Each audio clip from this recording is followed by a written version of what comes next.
Hello everyone. Today we are going to discuss how to install Visual Studio Code. First search the Visual Studio Code in Google Chrome and click the first one and download for Windows 10 or 11 based on your system. It will automatically start download.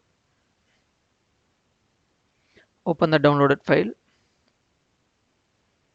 double click the exe file.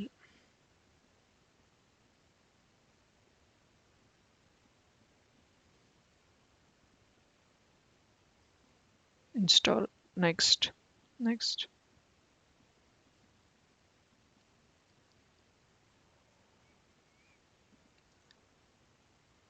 is installed.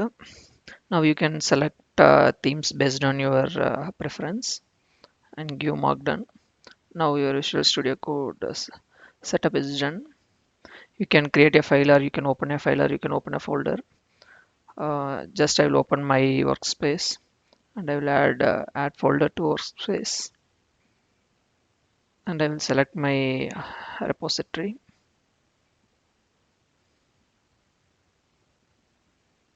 You can select the complete folder so that every files will be visible inside your workspace. Now you can traverse your files. Thanks for watching.